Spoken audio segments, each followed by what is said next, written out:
Hey, what's up everyone? I'm Jakejames Lugo, and welcome to the channel, where you'll find some of the most fair and honest game reviews out there. And this time we're going back to the world of Suda51 with our old style, our glasses, and our glove and such over here, with No More Heroes 2 Desperate Struggle. Now I do have to preface this by saying that we are playing this game on the Nintendo Switch, the most recent remaster or port, even though it's basically the same thing as on the Wii, but pretty much everything that I say could be applied to both versions, but you'll get the idea as we start to get deeper into this.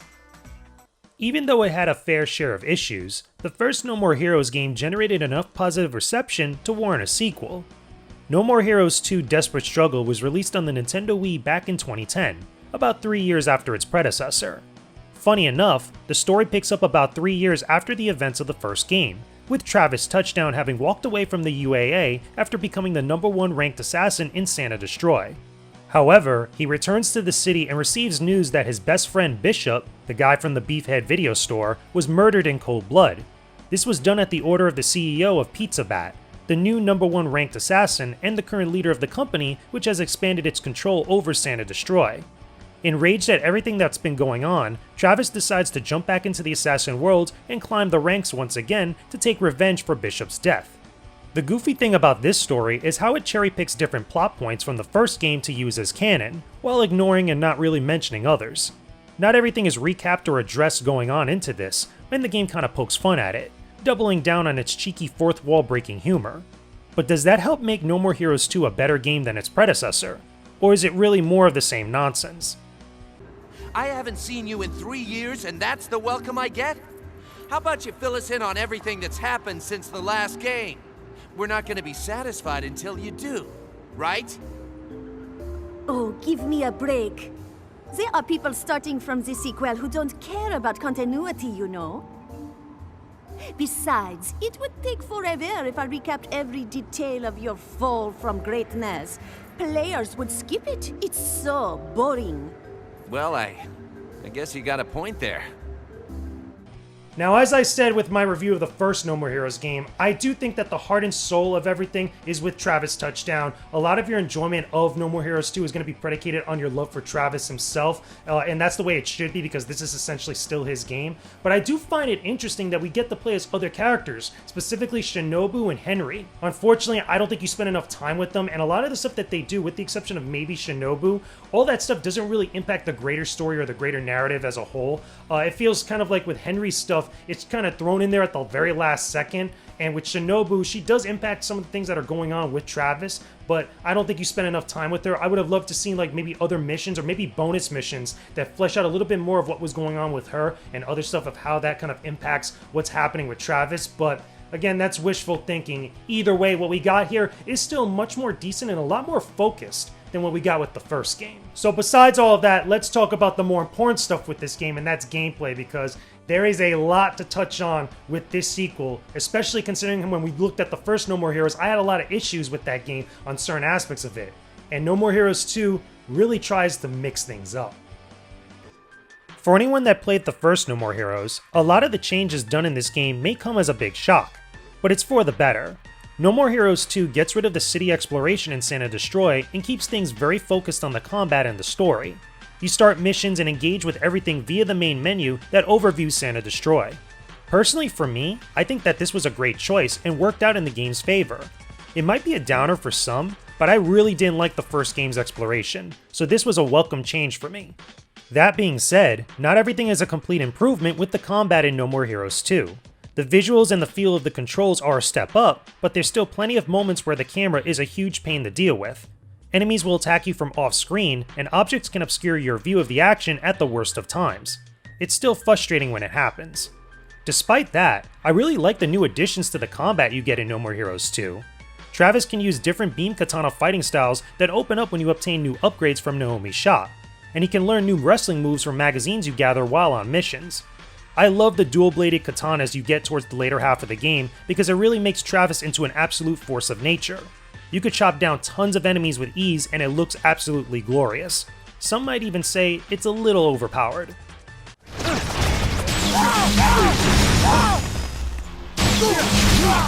Bastard! Weak! Fuck it! If there's one thing about the combat that still isn't that great, it's the boss fights. While they're a lot more flashy in some spots, the difficulty is still wildly uneven when fighting them like in the first game. Some are super easy and will go down before you even realize the fight started, while others will take a lot more finesse.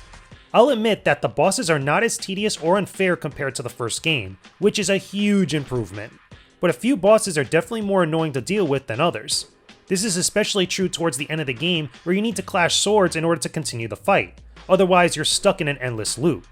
Things like that I think are stupid and really should be telegraphed better if they're necessary to complete the battle. You have no way of knowing otherwise if you just didn't know. Making his long-awaited debut, Glastonbury. Let's pop!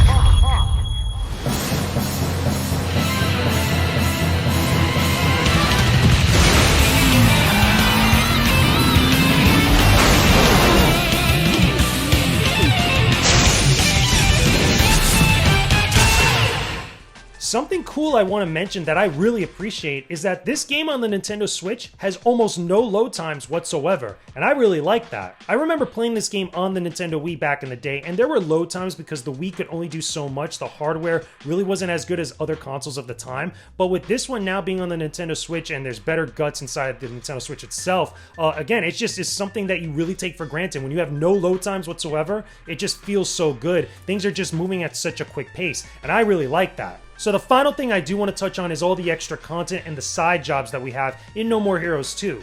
Because of all the different changes we got in this game, that part, or at least that aspect of Travis's world in Sand and Destroy, gets changed up just as much. Another aspect from the first No More Heroes game that was changed in the sequel are the side jobs and extra missions you can complete. With the exception of one side job towards the very end, every job is played as an 8-bit parody retro game. You could even hear the sound of someone blowing into a cartridge right before the side job starts. It's cheeky, but funny. These minigames aren't hard to play and they each have 4 stages to complete, but some are a bit trickier to finish. The easiest for me was the bug out minigame where Travis needs to be an exterminator. The other one was Tile and Style, which is a puzzle that you could solve super easy by looking up the solution online. The most annoying jobs were the Man the Meat and Coconut Grabber side jobs, mostly because you're at the mercy of physics or poor visuals at critical times. There's a total of 8 different side jobs to play and obtain cash with them in order to spend in other locations around Sand and Destroy. You could go to places like Naomi's lab to get new beam katana upgrades, Area 51 for new clothing for Travis to wear, and Ryan's gym for health and strength upgrades. This is probably the most important place that you're going to visit in the whole game. The strength training has you punching and kicking dumbbells while dodging Ryan's advances towards Travis. This could get super tedious when you need to hit enough dumbbells to complete the stage, only to fail and need to redo everything. It's just inconsistent. In one stage, you'll maybe miss 1 or 2 dumbbells and fail in that stage, while in another one, things will be a lot more lenient. It can be real frustrating to deal with when you're trying to be strong enough for the final sections of the game and end up spending lots of your money here trying to complete it all. On the other hand, the treadmill training for the health upgrade is really easy. Not much to say other than it can be completed really early on, as long as you have enough cash to spend. Now, to be fair to all the side content in this game, you could definitely say it's better than what we got in No More Heroes. But unfortunately, completing everything within the game won't unlock any big completion bonuses, nor is there any special alternate ending like last time. Which is honestly a real shame, because I would have preferred to get something like that, much like we did in the last game.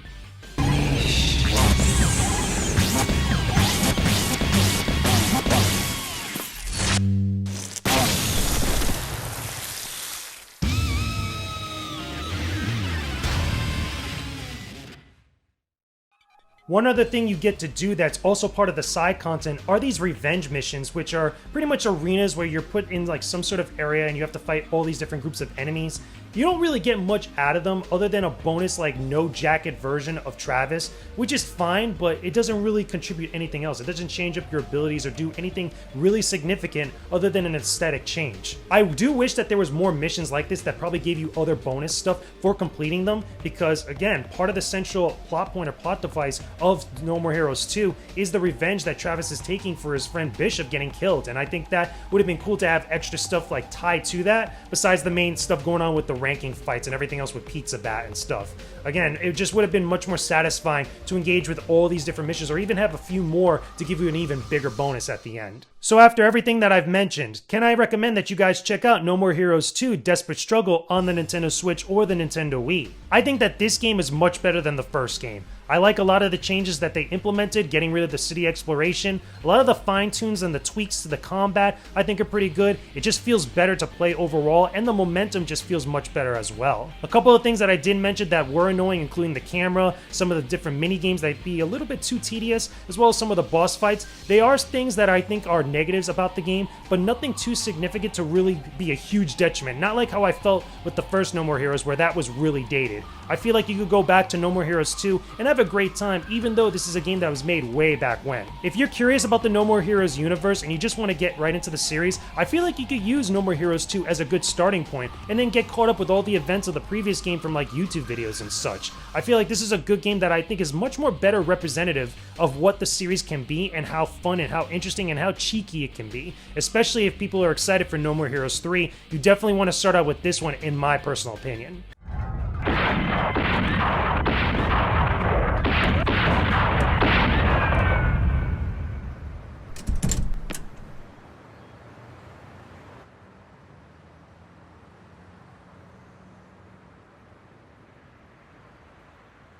Downward fucking dog! And there you go, everyone. Those are my overall thoughts and my review of No More Heroes 2 Desperate Struggle for the Nintendo Switch. Like I said, even though everything I said was for this version, it could be applied to the original Wii version as well. This is probably my favorite game in the entire series thus far. I know we've had about 3 No More Heroes games, 4 if you include Heroes Paradise, but I feel like this game is the one that has aged the best out of all of them thus far. And it's the one that I just had the most fun with. I think that it's pretty good, I think it feels good to play, and it keeps things moving, and it still has that sense of humor and that cheekiness that we love about the overall world of No More Heroes. But as always, with anything else that I review on this channel, that's just my opinion about it. Let me know your thoughts and opinions about No More Heroes 2 down in the comments section below. Tell me, are you a fan of the series? Do you like No More Heroes 2? Do you hate it? What do you want to see in No More Heroes 3 that's like, again, maybe hopefully around the corner or down the line? Talk to me about that stuff down below in the comments section. Thanks a bunch for watching the video. I really appreciate it a ton. I'll have more videos for you to enjoy here on the side that I know you'll love. Make sure you subscribe to the channel and hit that bell icon too. Don't forget to visit my Patreon linked below for early access to new videos every week, and join the Discord server too. It's linked in the description box below. You'll definitely love being a part of it. Thanks again, peace out, and stay epic, everybody.